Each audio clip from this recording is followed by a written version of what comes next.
कि जब द्रौपदी का स्वयंवर चल रहा था, पता है ना, द्रौपदी का स्वयंवर था, तो सब लोग गए थे कि भाई धनुष उठाना है और उस पर प्रत्यंचा चढ़ानी है। प्रत्यंचा मतलब धनुष पे रोप चढ़ाना है और एरो लेके ऐसे पानी में देख के मछली की आंख में यूं निशाना निकालना है, जल में देख के मछली की आंख में निशाना निकालना है, इस तरह से। तो ये महाभारत का किस्सा है द्रौपदी के स्वयंवर का। तो सभी बड़े बड़े राजा गए और सबको क्या करना था कि अगर जिसको द्रौपदी से स्वयंवर रचाना, शादी रचानी है, ब्याह रचाना है, उसको धनुष उठाना होगा, उसमें प्रत्यंचा चढ़ानी होगी, उस पर आपको बाण लगाना होगा और जल में देखते हुए मछली की आंख में निशाना साधना होगा। बड़े बड़े राजा थे, बड़े बड़े धुरंधर थे, और उनमें से एक बहुत बड़ा धुरंधर था जिनका नाम आप सबने सुना होगा, कर्ण का। तो अंगराज कर्ण गए, उन्होंने कहा मैं करूंगा ये काम। देखो ऐसी बहुत सी थ्योरीज हैं कि अंगराज कर्ण जो थे वो अर्जुन से ज्यादा पावरफुल थे, उनसे अच्छे धनुषधारी थे, उनसे ज्यादा शक्तिशाली धनुधारी थे, उनसे ज्यादा गुण उनके ज्यादा और ज्यादा थे, अर्जुन से ज्यादा गुणवत्ता थी उनके अंदर, ऐसी बहुत सी कहानियां। पर जब अंगराज कर्ण गए तो पहले तो उन्होंने धनुष एक बार में उठा लिया, बाकी राजा तो धनुष भी नहीं उठा पा रहे थे, उन्होंने धनुष एक बार में उठा लिया। जब वो प्रत्यंचा चढ़ा रहे थे तो लास्ट में आके प्रत्यंचा उनसे नहीं चढ़ पाई। दुर्योधन आया, उनसे नहीं चढ़ी, किसी से नहीं चढ़ी। अंगराज कर्ण कहा जाता है कि अर्जुन से ज्यादा निष्ठा थी, अर्जुन से ज्यादा गुणवत्ता थी उनके अंदर, पर उनसे नहीं चढ़ पाया प्रत्यंचा। अभी तो मछली की आंख में निशान लगाना है। फिर आए अर्जुन, किसी को लग नहीं था कि अर्जुन ये कर पाएगा।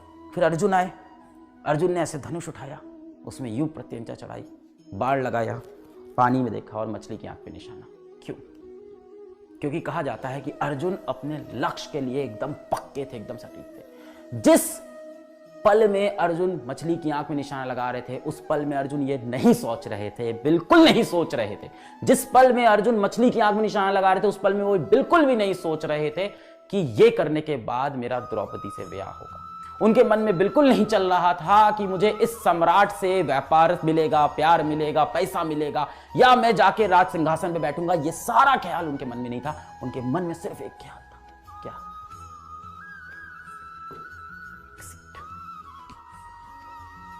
मछली की आंख। तो इस लेवल का डेडिकेशन और डिटर्मिनेशन चाहिए होता है, इस लेवल का कंसंट्रेशन होना चाहिए। क्वेश्चन यही पूछना है कि तुम्हें क्या चाहिए?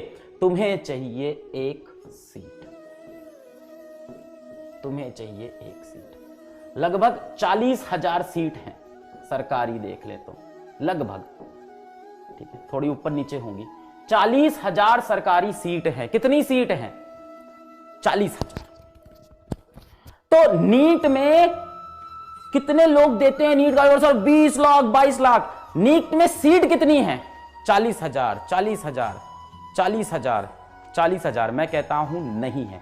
अगली बार कोई तुमसे पूछे कि नीट में गवर्नमेंट कॉलेजेस के अंदर कितनी सीट है, तो 40,000 मत बोलना, बोलना नीट में गवर्नमेंट कॉलेज में 39,999 सीट्स हैं बस, क्योंकि एक सीट तो मेरी रिजर्व है। इस लेवल का कॉन्फिडेंस और इस लेवल का लक्ष्य पे आपका निशाना होना चाहिए कि 40,000 सीट नहीं है सरकारी कॉलेज में, 39,999 सीट है, क्योंकि एक सीट तो मैं लेके जाएगा उसमें से। इस तरह से अपने लक्ष्य पे ध्यान दो। मैं तुमको बिल्कुल ये नहीं बोल रहा हूं कि तुम वीक हो, तुम्हें समझ में नहीं आता, बिल्कुल ऐसा बिल्कुल नहीं बोल रहा मैं तुम्हें। बेटा तुम बहुत प्यारे हो, और तुम चाहे पढ़ने में कमजोर हो, चाहे पढ़ने में तुम स्ट्रांग हो, तुम जैसे भी हो, मेरी और हमारे टीचर हो, हम सब का ये दायित्व बनता है कि अगर तुम हमारे पास आए हो, तुमने हमें एक न्यूनतम पैसा, थोड़ा सा एक पैसा दिया है, और तुम बैच में इनरोल हुए, हम पे भरोसा किए हो, तो हमें तुम्हें पढ़ाना होगा, तुम्हें सेलेक्ट कराना होगा। चाहे तुम कमज़ोर बच्चे हो, चाहे तुम बहुत ही मजबूत बच्चे हो, हमारे लिए तो हम ये बिल्कुल नहीं बोल रहे बेटा कि तुम कमज़ोर हो,